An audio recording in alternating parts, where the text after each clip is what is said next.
Herkese merhaba arkadaşlar. Kanalımıza hoş geldiniz. Bugün sizler için Elçin Sangu hakkında yepyeni haberler hazırladım.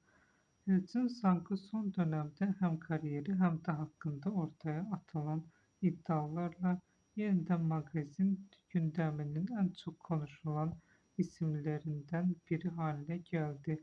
Özellikle Beykoz'daki villasına yönelik tadilat süreciyle ilgili yaşanan anlaşılmazlık ünlü oyuncu hukuki bir sürecin içine taşırken konu kamuoyunda geniş yankı uyandırdı.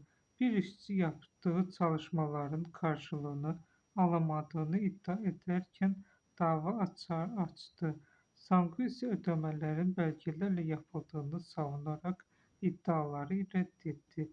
Bu gelişmeler sürerken oyuncunun kariyer tarafında da hareketlilik dikkat çekiyor.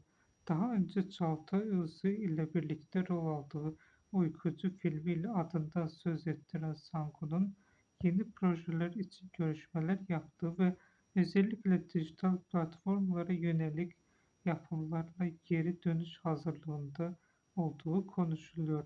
Sosyal medyada aktifliğini sürdüren Elçin Sangu, son paylaşımlarıyla hayranlarının ilgisini çekmeye devam ediyor.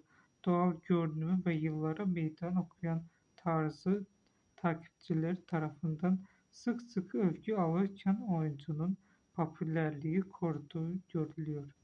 Tüm bu gelişmeler birlikte Elçin Sangu'nun 2026 yılına hem kariyeri hem de gündem açısından yoğun bir şekilde devam ettiği ve önümüzdeki dönemde yeni projelerle yeniden ekranlara daha fazla yer almasının beklendiği ifade ediliyor. Bugünlük benden bu kadar arkadaşlar. Kanalımıza abone olmayı unutmayın. Bizi izlemeye devam edin. Herkese teşekkür ederim.